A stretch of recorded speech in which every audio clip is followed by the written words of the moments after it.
What in the wide world of the Arizona Cardinals is happening?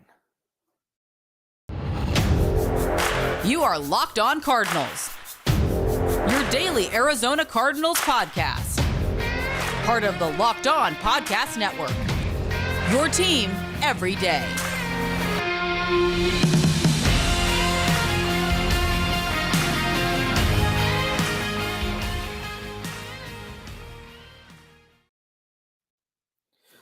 Welcome in, Locked On Cardinals, Friday edition. Follow me on Twitter at Clancy's Corner. Follow the podcast at Locked On AZ Cards. I mean, what in the wide world is happening? Thank you for making Locked On Cardinals your first listen each and every day, free and available on all platforms. So, if you haven't been on Twitter today, things are happening. Okay, this was a report from Brett McMurphy. The tweet reads, former Arizona Cardinals assistant and UTEP coach Sean Kugler filed arbitration with NFL after he was mysteriously dismissed from his job. On same day of Kugler's filing, Cards GM took indefinite leave of absence. Now, he asked this question at the end. I'm not sure how much merit there is, but this is just a tweet. Was this mistaken identity in Mexico City? And he shows a picture of Steve Keim and Sean Kugler, who don't not look alike.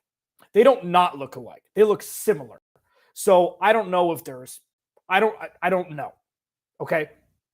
What I do know is the further and further into dysfunction the Arizona Cardinals find themselves, the tougher and tougher it's going to be to get out of it. And just when you thought everything was okay, well, you know, Steve Keim is going to hopefully get better soon. We'll see what happens if he's had his last moment as GM of the Arizona Cardinals, or if he's going to come back. We don't know.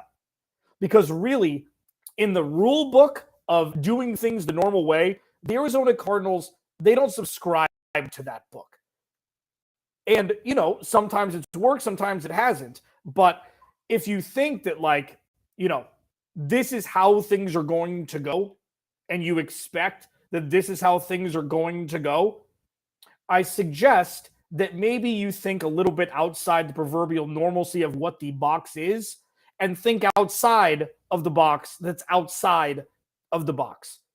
So again, Brett McMurphy tweet, very well respected, usually more of a college football reporter, but he dabbles in a bunch of other things. He reported that former Arizona Cardinals offensive line coach and run game coordinator Sean Kugler has filed an arbitration against the NFL for his dismissal from the Arizona Cardinals. And it just brings into question, I'm just going to say the storyline, okay? Sean Kugler removed right before Monday Night Football in Mexico City against the San Francisco 49ers.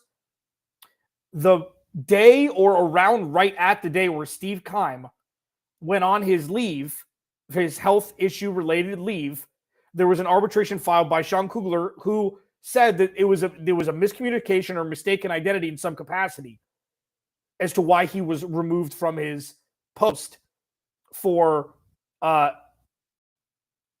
allegedly groping a female security officer. I don't know. And I think it would be 100% irresponsible to prognosticate or to guess or to hypothesize what side is up in this scenario. I don't know which reports are correct. I don't know if it's Sean Kugler. I don't know if there's some funny business going on. I don't know. The storyline timeline, the chronology of events is interesting. The chronology of events is there's no way that this is this, right? But I don't know. And it would be irresponsible of me to jump to any sort of conclusions at this time. What I do know is that this is not a good look for the Arizona Cardinals, regardless of outcome. Regardless of outcome. And that is something that is not good for the future. Okay? You hope Steve Keim's health-related issues get rectified soon. And this thing with Sean Kugler is very new, okay? And this is a quote from The arbitration request from his attorney, Sean Kugler's attorney, the allegations against Coach Kugler are simply untrue and have caused Sean, his wife, and family enormous personal and professional damage. He goes on to say, Coach and his family have been desperate to understand from the Cardinals front office and others what rationale or evidence was used to terminate him for cause. Okay? In this article, or in this, a publication, Sean Kugler was quoted as saying, respecting women is a core value for me and something I've instilled in my children and the players that I coach. The mysterious allegations by the Cardinals are untrue, and I want to clear my name. Be it a miscommunication or mistaken identity, my family and I will cooperate fully and honestly with the NFL, Cardinals, or any other agency to get to the truth in this matter and restore my reputation. These are incredible people. There are incredible people that work in the game, from league level to my players, fellow coaches, and incredible support staff. I simply want to get back to doing what I love and would like my family to have peace. Again, reserving any sort of comment at this time from my side. It needs to be addressed. It needs to be, reported by like a third party, which is me at this point. But let's be very clear about something. If, and this is if, these are two opposite things. Either one side's not telling the truth or the other side's not telling the truth. It's very clear. And I don't know which is which. I don't have any sort of thought at this point of which is which, because keeping an open mind in this and just letting things play out in some capacity before having an opinion is the prudent and most humble and rational way to go about things. If something was covered up, that's bad. If something wasn't covered up and Sean Kugler, who was, allegedly did it initially, why he was removed from the team, did this, that's bad. Okay? So this is not like, well, if these go one way, this is going to be great, and if it goes another way, it's not. It's different shades of, this is not good. Okay? The problem is the umbrella under which both possibilities lay is the Arizona Cardinals. That's a truth. That is an absolute truth. This is an Arizona Cardinals problem, one way or the other. How high up it goes, how drastic for the future it may be, remains to be determined, because we have no idea which side is up in this situation as of now. And I feel bad for the fans. I feel bad for the players. And I feel bad for the future of this organization, because if this stuff continues to keep happening, free agents are going to want to come play here. This is like a crater in like this season. The dictionary definition of growth, maturity, strengthening of a foundation of what was once a fractured organization, the trajectory shift, they've gone back to 2018 for varying reasons. And if this comes, I don't know. I don't know what's next. What I do know is it's really unfortunate that I was ready to do a podcast. It was like, okay, who's going to step up and be leaders for the rest of the season? I had it written down. Those are and I had 3 names. I had 3 players that I wanted. I'm going to talk about it a little bit. But this is completely encapsulating the news cycle for the Arizona Cardinals, and it's not good. It's not good. And until we know more, we're pretty much sitting on our hands. But this isn't and I will leave this, and I will move on to the next segment here in a second, but this isn't the rumor is as bad as if it's true or not. Something happened in Mexico City, and it's not going to be a good outcome regardless. And if there was some sort of funny business, I'm not saying there is. I'm not projecting that there is. We just don't know how bad this could get. Let me say it that way. We don't know how bad this could get. It's bad already. An innocent woman was, inappropriately touched. That is, in and of itself, a terrible thing. Now, where it goes next, we don't know. But it's under the umbrella of the Arizona Cardinals, and we know for a fact that that's not good for the future and current state of the organization, as fragile as it is day to day. Locked On Cardinals, your team every day. There is a game on Sunday. The Arizona Cardinals play football. It's going to be without Kyler Murray. It's going to be without Zach Ertz. It's going to be without Rondo Moore. It's going to be without Rodney Hudson and many others. But we are going to look at Sunday and say, you know what? It's time for some future young pillars of this team to emerge. This is the time of year when the season is lost for this season, not just for players to audition for other contracts, but for players who are young and Arizona Cardinals and under contract with this team to emerge as being trustworthy and strong members of this organization who can be trusted on the field moving forward. I will talk about a couple names next here. Locked On Cardinals, your team every day.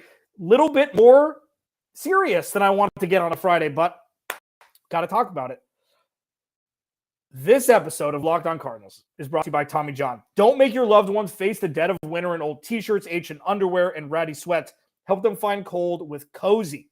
Give the gift of Tommy John. In Tommy John, you're that much more comfortable, so you can do everything better. Shop Tommy John's Wrap It Up sale right now and give the gift of comfort to everyone on your list, including yourself, with new Tommy John underwear, loungewear, and pajamas. With over 18 million pairs sold, giving Tommy John has become a holiday tradition. 97% of men and women love getting a gift from Tommy John.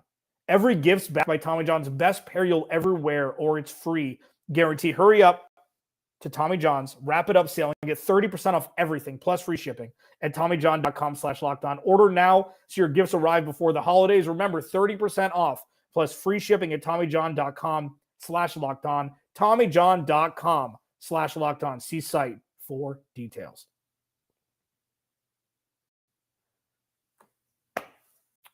I mean, I feel bad for the fans. I do feel very, very bad for the Arizona Cardinals fans because there are so many just true diehard, grew up watching the Cardinals of whatever state they were in when you were growing up, ended up in Arizona. And you have generations of people. The Cardinals organization is one of the oldest in the history of football. And when things continue to fracture and continue to get put in flux, it's like, where are the redeeming qualities of this organization? And, I feel bad for the players also. It's like, football is hard enough. Getting 53 people on the same page on game day is hard enough. Practices, workouts, off-season, in-season. There's no off-season for these guys anymore. And to have this sort of dysfunction, it's tough. It's tough. And you do feel bad for them. You do. Let's pivot here because aside from all of the, not great storylines, adversity, I guess, since pretty much last offseason, or since last season ended through now, there have been some redeeming qualities for the future. And that's what this portion of the season is really going to merit. It's going to merit a bright light surrounding what could be for the future. And there are a couple names that I've been watching all year and that, everybody's been watching all year, but there are a couple names where I'm like, he's close. He's close to becoming not just a fan favorite, but a relied upon fringe Pro Bowler if the next steps are taken in his, progression and growth as an NFL player. Zaven Collins is one. I was like, here's the thing. And I wasn't the only one, but I didn't think that Zaven Collins was the right draft pick. I feel like that was pretty much universal aside from Steve Keim because they didn't need another inside linebacker. They had so many other needs, corner, offensive lineman, etc. But he's really, in his second year, emerged as exactly where a second-year player who's not all world, but a second-year player who, put it this way, if Zaven Collins takes the exact leap from rookie year to his second year, in his second year to his third year, he'll be a Pro Bowler, fringe Pro Bowler next year. That's how massive of a leap he's taken from a guy who looked lost in the preseason, and he did. Looked lost in the preseason. They didn't feel comfortable giving him the green dot in week 1 against Kansas City. Gave it to Isaiah Simmons. And then ever since then, Zaven Collins has really grown as a guy who you can look at. And I've talked about this since 2017 when I started this podcast. The amount of young pillars on any roster really goes with the stability of the team. Now, you've had, so like when I started in 2017, it was Patrick Peterson, it was Chandler Jones, it was, DJ Humphries was emerging as being one of those guys. At the time, it was David Johnson, and Fitz, obviously. But moving forward, it's been Budda Baker. It's been Budda Baker on the defensive side of the ball. That's been the one pillar that you could trust to hold up this organization with leadership, with showing up every day, set and forget, things like that. And you're always looking for more and more young talent. And for this purpose, it's defensive side of the ball because you have more established players on offense. Jalen Thompson has really emerged as a 1A to Budda Baker. Really has. I mean, and he's not like a pillar guy. Like Budda Baker is an all-pro. So that's one. Okay? And the Cardinals, it looked like Byron Murphy was going to be that guy. If you put the first part of last season, the first part of this season, and one season together, he's a fringe all-pro. But he hasn't been on the field the last handful of weeks, and we don't know. And he's got a contract year coming up. So I don't know if they're going to shut him down for the rest of the year. I don't know what's going to happen with that. Zach Allen is another name, aside from Zaven Collins, who has really emerged this year as a guy you can trust every down. And the hindrance with him was injuries. And it wasn't only that, but it's really hard to get momentum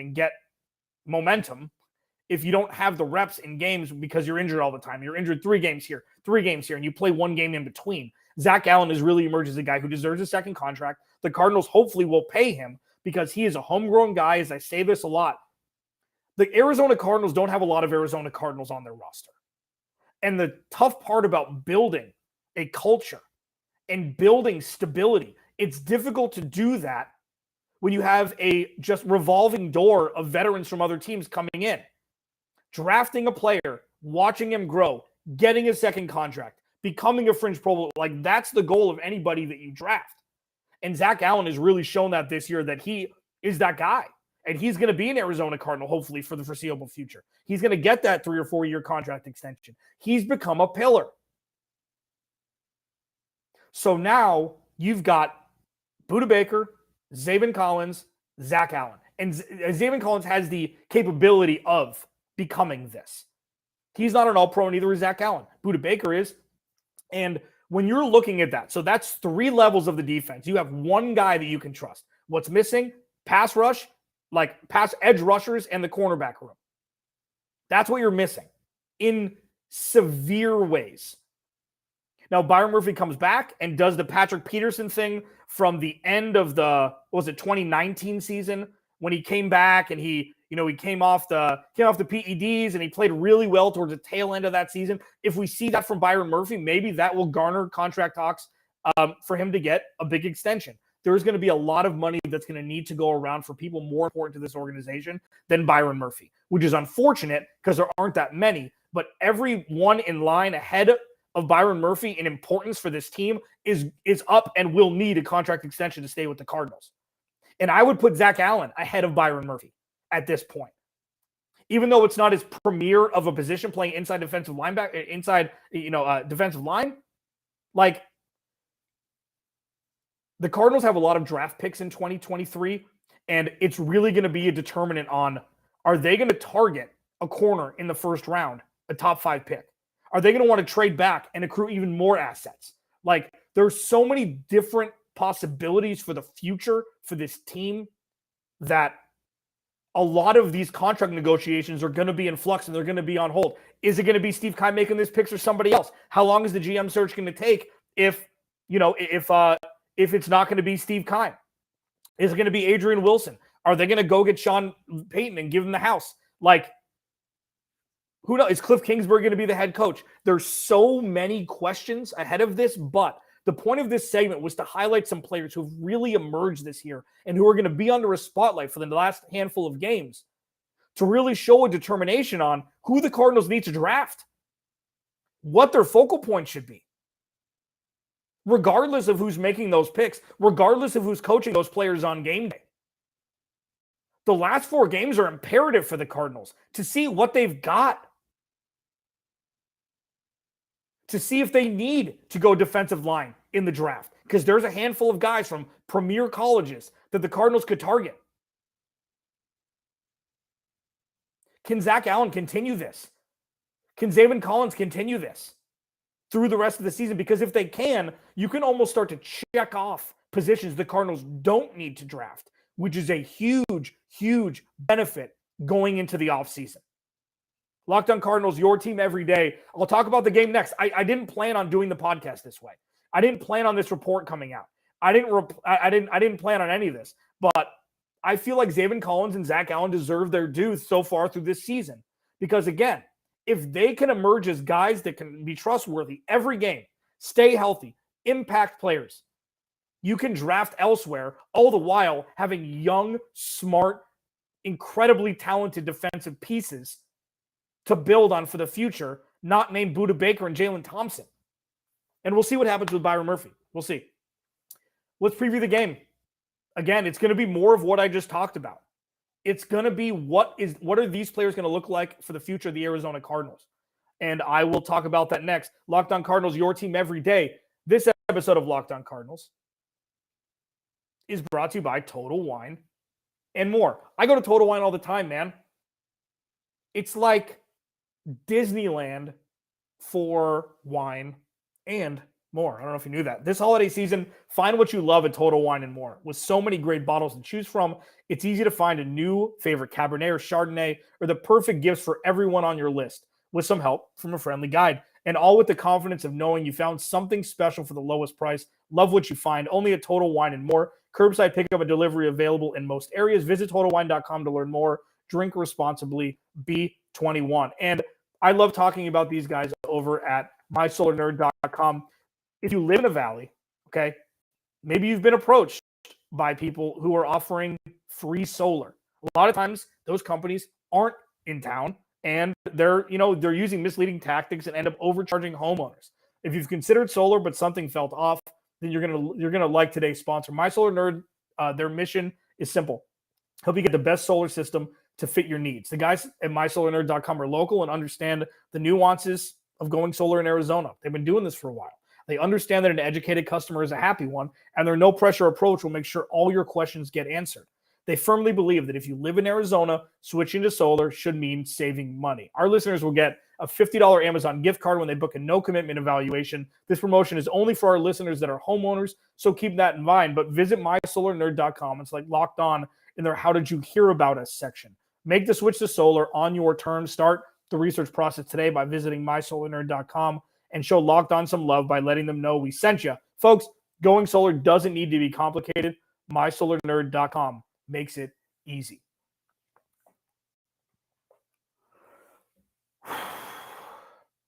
Planning on just a nice podcast, talking a little mess about Russell Wilson and Nathaniel Hackett and all that stuff. And then there's a story comes out from Brett McMurphy, arbitration filed by former Arizona Cardinal offensive line coach and run game coordinator Sean Kugler with a huge misunderstanding and misrepresentation of what happened in Mexico City. Sitting on my hands until we get more information. It's the right way to do it.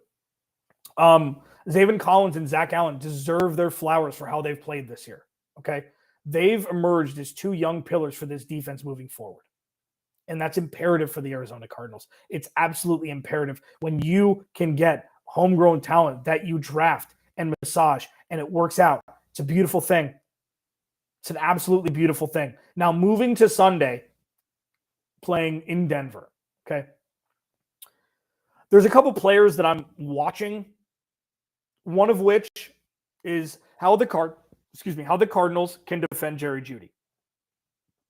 Jerry Jeudy had a 3-touchdown game last week. If you had him on your fantasy football team, you played against him, you feel different ways about that performance. He seems to emerge as the guy. Courtland Sutton really hasn't played that well this year when healthy.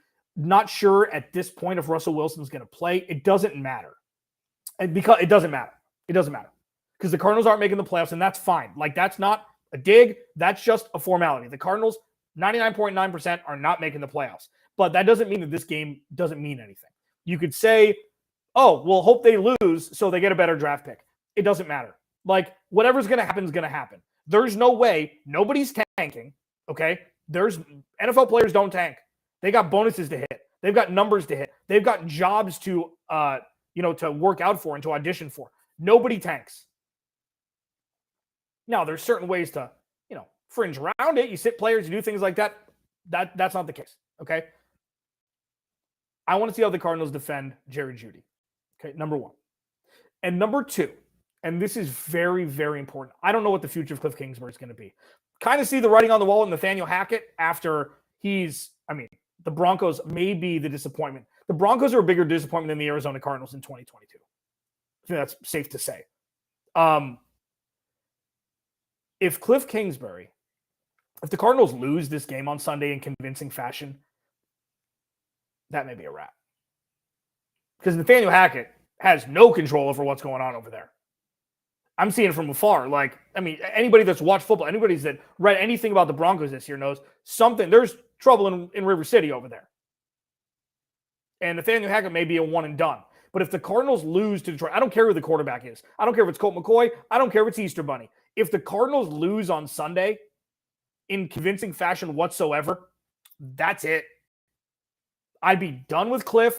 Move on. Vance Joseph interim. If anybody loses to Denver for the rest of the year, Russell Wilson playing or not, they should immediately be fired. I'm kidding. But this is more about Cliff, and this is about Greg Dortch on offense for me. Because Greg Dortch, when given opportunity this year, and with Rondale Moore injured again, Greg Dortch is starting to become invaluable for this team. He's on the precipice of that. He's what we hoped Andy Isabella would be.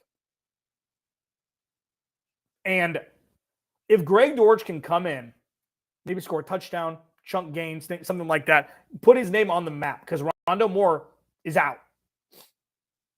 I'm rooting for Greg Dortch. Like, he was the story of camp, him and Antonio Hamilton. Greg Dortch came in and produced when given opportunities. If Greg Dortch can put together a nice game on Sunday, that's who I'm rooting for. If I had any sort of rooting interest, I want to see Greg Dortch totally ball out. The person who calls the plays, I'm rooting for Cliff because he's a nice guy. It's like whenever I because I go deep on Cliff. I do. I don't think he should be the coach. I don't think he ever should have been hired. Yes, I do. But it's the avatar of his history as a coach. It's not him as a person. That's why I feel bad. Things have fallen way, way by the wayside this year of how they were supposed to go. But going into Sunday, these are big picture conversations we're having. It's no longer just about 2022 where players will emerge as leaders, which is what you hope when things are completely falling apart, it seems like from the front office standpoint. But there can be greatness shown in the last handful of games by Arizona Cardinals players. And that's what we're looking for. I'm looking for that. I'm looking for Greg Dortch. I'm looking to see if Cliff Kingsbury has the intestinal fortitude to win a game he's supposed to win on the road against a head coach who's most likely going to be fired at the end of the season, regardless of outcome. Thanks for making Locked On Cardinals your first listen each and every day. I'll talk to you at halftime of the game on Sunday and the postcast immediately following the game. Thanks for hanging out. I really appreciate you being a part of this with me. And I'll talk to you at halftime of the game on Twitter.